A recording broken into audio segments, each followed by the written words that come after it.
হারুত এবং মারুতের ইতিহাস ও জাদুবিদ্যার সূত্রপাত বা সম্পর্ক। সুপ্রিয় দর্শক, আসসালামু আলাইকুম ওয়া রাহমাতুল্লাহি ওয়া বারাকাতুহু। সবাইকে স্বাগত জানাচ্ছি সিটিভির আরেকটি নতুন এপিসোডে। নিশ্চয়ই আমরা সবাই জানি যে মহান আল্লাহ তাআলা মানুষের হেদায়েতের জন্য সময় সময়ে প্রেরণ করেছেন অসংখ্য পয়গম্বর এবং আমাদের জীবনযাপনে সঠিক দিক নির্দেশনার জন্য পাঠিয়েছেন 104খানা আসমানি গ্রন্থ, যেখানে রয়েছে সমস্ত আদেশ ও নিষেধের এক একটা বাণী। আর এই কিতাব সমূহের মধ্যে অন্যতম শ্রেষ্ঠ মহাগ্রন্থ পবিত্র আল কোরআন, যা কিনা বিভিন্ন সময়ে বিভিন্ন আনুষঙ্গিক প্রয়োজন অনুযায়ী খণ্ডে খণ্ডে নাজিল করা হয়েছে আমাদের শেষ নবী মুহাম্মদ সাল্লাল্লাহু আলাইহি সাল্লামের মাধ্যমে। পবিত্র কোরআন শরীফে মহান আল্লাহ তাআলা কখনো তার নির্দেশ ও আদেশ প্রদানের মাধ্যমে আমাদেরকে দিয়েছেন দিক নির্দেশনা, আবার কখনো বর্ণনা করেছেন নানা অতীত ইতিহাস, যে ইতিহাসগুলোর মধ্যে লুকিয়ে রয়েছে আমাদের জন্য সর্বোত্তম শিক্ষা। এই ইতিহাসগুলো বিশ্লেষণের মাধ্যমে বিভিন্ন জাতির উত্থান ও পতনের ঘটনা সম্বলিত বিভিন্ন বর্ণনা যেমন জানা যায় বিভিন্ন অন্ধকারাচ্ছন্ন সময়ের নানা অধ্যায়ে। মানুষ যে সময় আল্লাহর পক্ষ থেকে আসা সত্যকে অস্বীকার করে শয়তান দ্বারা প্ররোচিত মিথ্যার কবলে পড়ে চর্চা করেছিল নানা কূটকাজ ও জাদুবিদ্যা, অতঃপর সেই সব জাদুবিদ্যা অন্যের ক্ষতি সাধনে আদৌ কতটা সত্য এবং ইসলামের বিধান কি, অন্যদিকে হারুত এবং মারুতের ইতিহাস ও তাদের সঙ্গে জাদুবিদ্যার সূত্রপাত বা সম্পর্ক কোথায়, পুঙ্খানুপুঙ্খভাবে সেই সব জানতে আজ আমরা ইসলাম পূর্বযুগের সেই জাদুবিদ্যার ইতিহাস ও হারুত এবং মারুত সম্পর্কে জানব ইনশাআল্লাহ। অবশ্যই পবিত্র কোরআনে সম্পর্কে কি বলা হয়েছে তাও তুলে ধরব, যাতে করে একটি বিশ্লেষণের মাধ্যমে আমাদের জন্য শিক্ষণীয় দিকগুলো কি তা আমরা খুঁজে বের করতে সক্ষম হব ইনশাআল্লাহ। জাদুবিদ্যার বিষয়ে সত্য প্রমাণ করতে সূরা নাস তাৎপর্যপূর্ণ প্রমাণ পেশ করে, কেননা স্বয়ং মহানবী সাল্লাল্লাহু আলাইহি সাল্লামের উপরেও একবার কালো জাদু প্রয়োগ করা হয়েছিল। পবিত্র কোরআনে জাদুবিদ্যা সম্বন্ধে একটি ঘটনাবহুল ইতিহাস উল্লেখ করা হয়েছে, যা কিনা আমরা অনেকেই হারুত এবং মারুতের ইতিহাস নামে জানি। পবিত্র কোরআনের আলোকে হারুত ও মারুতকে নিয়ে কি বলা হয়েছে তা থেকে চলুন শুরু করা যাক। পবিত্র কোরআনুল কারিমে হারুত এবং মারুত সম্পর্কে বিশদভাবে বর্ণনা করা হয়নি, তবে কোরআন ও হাদিস বিশ্লেষণের মাধ্যমে জানা যায় সময়টা ছিল আল্লাহ তাআলার পয়গম্বর হযরত সুলাইমান আলাইহিস সালামের সময়ের রাজত্বকাল। তাই এই বিষয়ে ইসলামের ইতিহাসে যতটা বিশদ বর্ণনা রয়েছে তার চেয়ে অধিক বর্ণনা করা হয়েছে ইহুদি জাতিদের ইতিহাসে, কেননা হযরত সুলাইমান আলাইহিস সালামের পিতা হযরত দাউদ আলাইহিস সালাম ছিলেন ইহুদি জাতির প্রবর্তক। তবে ইব্রাহিম আলাইহিস সালামকে প্রথম ইব্রিয় এবং ইহুদি জাতির পিতা হিসেবে সমাদৃত করা হয়, যদিও হযরত দাউদ আলাইহিস সালামের সময় থেকে তারা মহান আল্লাহর সত্যকে অস্বীকার করার পরে তাদেরকে বনি ইসরায়েল থেকে ইহুদি হিসাবে নামকরণ করা হয়। তার সময়কাল থেকেই ইহুদি জাতির উত্থান ঘটে, আর সেই কারণেই ইহুদি ইতিহাসের এক বিস্তৃত অধ্যায় জুড়ে সুলাইমান আলাইহিস সালাম ইতিহাস উল্লেখ পাওয়া যায়। সুলাইমান আলাইহিস সালাম এমন এক নবী এবং বাদশাহ ছিলেন যার মুজিজা ছিল সুস্পষ্ট ও চমকপ্রদ। তিনি তার মুজিজার মাধ্যমে আল্লাহ তাআলার সৃষ্টি বিভিন্ন প্রাণীর সাথে কথা বলতে পারতেন। এছাড়াও তিনি বাতাসের উপর হুকুম চালাতে পারতেন। তার রাজত্বকালে জাদু টোনার পরিমাণ এত বেশি ছিল যে এক পর্যায়ে তার নিজের রাজ্যের অধিবাসীগণ স্বয়ং সুলাইমান আলাইহিস সালামকে জাদুকর হিসেবে সাব্যস্ত করেছিল। যদিও এই ঘটনার বিবরণ হিসেবে বিভিন্ন তাফসীরকারকদের কাছ থেকে ভিন্ন ভিন্ন মতবাদ পাওয়া যায়, তবে এই বিষয়ে স্পষ্টভাবে মহান আল্লাহ তাআলা পবিত্র কোরআনে সূরা বাকারার 102 নম্বর আয়াতে উল্লেখ করে বলেন, সুলাইমানের রাজত্বকালে তারা সেই বাণীর আয়ত্ত করত যা শয়তান পাঠ করত, এবং সুলাইমান কোনো প্রকার কুফরি করেনি, বরং সে সকল শয়তানেরই কুফরি করেছিল। উল্লিখিত আয়াত থেকে স্পষ্টভাবে বোঝা যায় যে সুলাইমান আলাইহিস সালামের সময়কালে জাদুবিদ্যা চর্চা বা প্রচলন ছিল। শয়তান সেই সুযোগকে কাজে লাগিয়ে হযরত সুলাইমান আলাইহিস সালামের মুজিজাকে লোকজনের সামনে জাদুবিদ্যা হিসেবে প্রচার করেছিল, এবং আজও আহলে কিতাবদের মাঝে এমন কিছু বই পাওয়া যায় যেগুলোকে তারা সুলাইমান আলাইহিস সালামের জাদুর বই হিসেবে বিশ্বাস করে থাকেন। তবে আল্লাহ তাআলা পবিত্র কোরআনে সুলাইমান আলাইহিস সালাম সম্পর্কে সুস্পষ্ট আয়াতে বর্ণনার মাধ্যমে সেগুলোকে ভুল প্রমাণিত করেছেন। একই আয়াতের পরবর্তী অংশে আল্লাহ তাআলা আরও একটি জাদুবিদ্যা সম্পর্কিত ঘটনার উল্লেখ করেছেন, যেটি ঘটেছিল সুলাইমান আলাইহিস সালামের শাসন আমলে হারুত এবং মারুত নামের দুজন ফেরেশতার সাথে। কি ঘটেছিল হারুত এবং মারুতের সাথে এ বিষয়ে জানতে হলে আমাদেরকে বিশ্লেষণ করতে হবে কোরআন ও হাদিসের উল্লিখিত ঘটনাসমূহ সহ আহলে কিতাব তথা ইহুদিদের বর্ণনাকৃত গ্রন্থসমূহের দিকে ও তাদের ইসরায়েলি বর্ণনার দিকে। উল্লেখ্য, সবার দৃষ্টি আকর্ষণ করে বলছি, হারুত এবং মারুতের কাহিনী নিয়ে ইসলামের ইতিহাসে খুব বেশি সুস্পষ্ট বর্ণনা না থাকায় কাহিনীগুলো নিশ্চিতভাবে বিশ্বাসের ক্ষেত্রে প্রত্যেকের সতর্কতা অবলম্বন করা জরুরি। মুহাদ্দিস ও ইতিহাসবিদ ইবনে কাসির রহমতুল্লাহ আলাইহির তাফসিরের গ্রন্থে তিনি উল্লেখ করেছেন, ঘটনাগুলো ক্ষেত্র বিশেষে ইসরায়েলি কাহিনী বর্ণনা থেকে উঠে আসায় গ্রন্থটি লিখতে তিনি যথাসাধ্য সতর্কতা অবলম্বন করবার চেষ্টা করেছেন যাতে সঠিক তথ্য উঠে আসে। তাই আজকে আমাদের চেষ্টা থাকবে সেই সব ইসরায়েলি প্রচলিত বর্ণনাসমূহগুলোকে ইসলামী ইতিহাসের মাধ্যমে সত্যতা যাচাই করবার ও সঠিক পর্যালোচনা আপনাদের জন্য তুলে আনবার। তাফসির ইবনে কাসিরের বর্ণনা থেকে চলুন হারুত ও মারুতের ইতিহাস পর্যবেক্ষণের শুরুটা করি আমরা।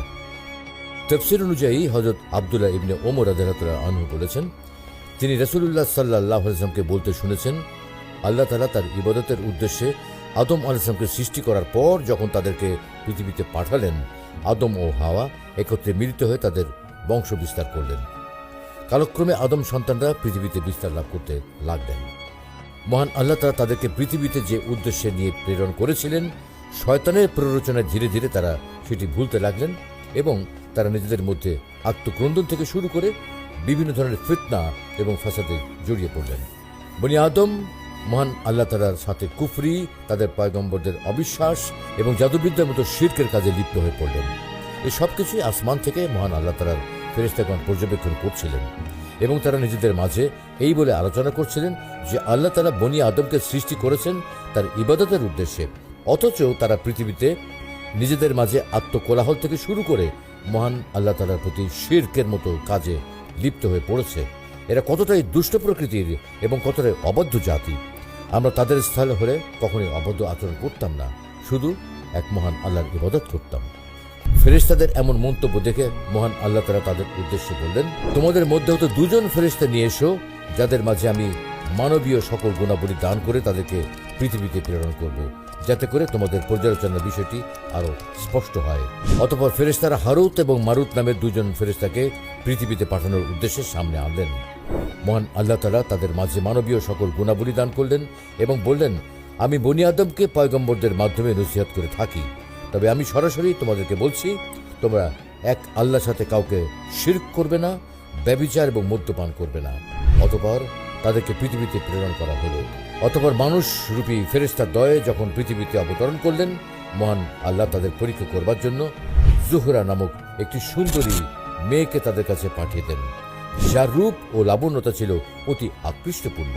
যেহেতু আল্লাহ তাআলা ফেরেশতা দ্বয়ের মধ্যে মানবিক সমস্ত গুণাবলী দান করে প্রেরণ করেছিলেন, তাই তারা জুহরাকে দেখে তার প্রতি আকৃষ্ট হয়ে পড়ে এবং ব্যভিচারে লিপ্ত হওয়ার কথা জানায়।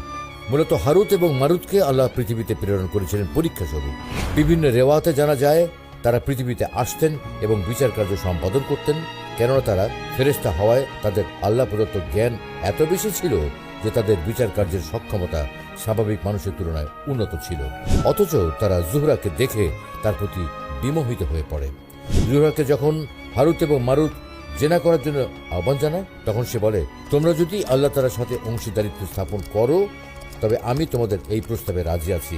এই কাজে হারুত এবং মারুত সম্মতি না জানালে জোহরা একটি শিশুকে দেখে বলে, তোমরা যদি এই শিশুটির প্রাণ সংহার করতে পারো তবেও আমি তোমাদের প্রস্তাবে রাজি আছি। অতঃপর হারুত এবং মারুত তার এই প্রস্তাবটি ফিরিয়ে দেন। পরিশেষে জোহরা তাদেরকে মদ্যপানের আহ্বান জানায়। সে উল্লেখ করে বলেন, মদ্যপান শিরক ও প্রাণ সংহারের চাইতে তুলনামূলক ছোট পাপ, সুতরাং তোমরা যদি মদ্যপানও করতে পারো আমি তোমাদের প্রস্তাবে রাজি আছি। অতঃপর হারুত ও মারুত সেটিকে ছোট পাপ মনে করে তার প্রস্তাবে রাজি হয় এবং মদ্যপান করে। মদ্যপান করার পরে নেশায় বশীভূত হয়ে তারা জেনা করার পাশাপাশি সেই বাচ্চাটিরও প্রাণ সংহার করে ফেলে।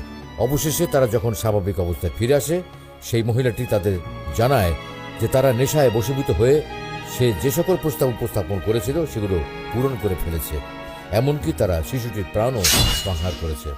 বিষয়টি উপলব্ধি করবার পর হারুত ও মারুত অনুতপ্ত হয়। অতঃপর আল্লাহ তাদের দুনিয়া বা পরকালের শাস্তি গ্রহণের আদেশ দেন। আল্লাহর শাস্তির কথা শুনে হারুত এবং মারুত আখিরাত অপেক্ষা দুনিয়ার শাস্তিকে বেশি শ্রেয় মনে করেন। কেননা আখিরাতের শাস্তি চিরস্থায়ী এবং তারা দুনিয়ার শাস্তি গ্রহণের সম্মতি জানায়। আবার কোনো কোনো বর্ণনায় পাওয়া যায় জোহরা নামের মহিলাটি হারুত এবং মারুত সম্পর্কে জানতেন। তিনি জানতেন হারুত এবং মারুত সারাদিনের বিচার কার্য শেষে সন্ধ্যায় আসমানে উঠে যেতেন এবং আসমানে ওঠার জন্য তারা এক বিশেষ ধরনের মন্ত্রের ব্যবহার করতেন। অতঃপর সেই মহিলাটি যখন বুঝতে পারে হারুত এবং মারুত তার প্রতি বিমোহিত, সেই সুযোগকে কাজে লাগিয়ে হারুত এবং মারুতের কাছে সেই মন্ত্রটি জানতে চায়। সে বলে তারা যদি তাকে আসমানে উঠে যাওয়ার মন্ত্রটি শিক্ষা দেয় তবে সে তাদের মনোবাসনা পূর্ণ করবে। অতঃপর আল্লাহ প্রেরিত ফেরেশতার দয় তাকে সেই মন্ত্রটি শিখিয়ে দেওয়ার মাধ্যমে ব্যভিচারে লিপ্ত হন।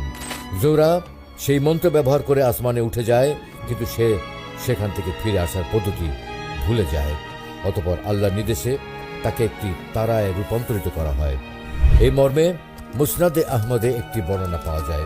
একদিন রাত্রে হযরত আব্দুল্লাহ বিন ওমর রাদিয়াল্লাহু আনহু নাফে রাদিয়াল্লাহু আনহুকে জিজ্ঞাসা করলেন, জোহরা তারকাটি কি উদিত হয়েছে? এর জবাবে নাফে রাদিয়াল্লাহু আনহু বললেন, না।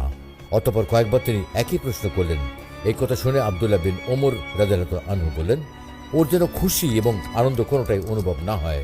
এমন কথা শুনে নাফে রাদিয়াল্লাহু আনহু তাকে জিজ্ঞাসা করলেন, একটি তারকা যা আল্লাহ তাআলার নির্দেশে উদিত হয় এবং অস্তমিত যায়, আপনি সেটি বিষয়ে এমন মন্তব্য কেন করলেন? আব্দুল্লাহ বিন ওমর রাদিয়াল্লাহু আনহুর জবাবে সেই মহিলাটির কথা উল্লেখ করে বলেন, তিনি রাসূল সাল্লাল্লাহু আলাইহি ওয়াসাল্লামকে এমনটি বলতে শুনেছেন। কেননা এর মাঝের এক রাবি জুবায়ের বিন আনসারী রাহমাতুল্লাহি আলাইহি রয়েছেন, যিনি এটি বর্ণনার ক্ষেত্রে নির্ভরযোগ্য নয়। তাই সাহাবা এবং তাবেঈন রাদিয়াল্লাহু আনহুর মতে এটি ইসরায়েলি বর্ণনা হওয়ার সম্ভাবনাই বেশি। হযরত ইবনে আব্বাস রাদিয়াল্লাহু আনহু বলেন, এটি হযরত সুলাইমান আলাইহিস সালামের সময়ের ঘটনা। জোহরা নামের ওই মেয়েটি হারুত এবং মারুতের কাছে তার স্বামীর বিচার নিয়ে এসেছিল।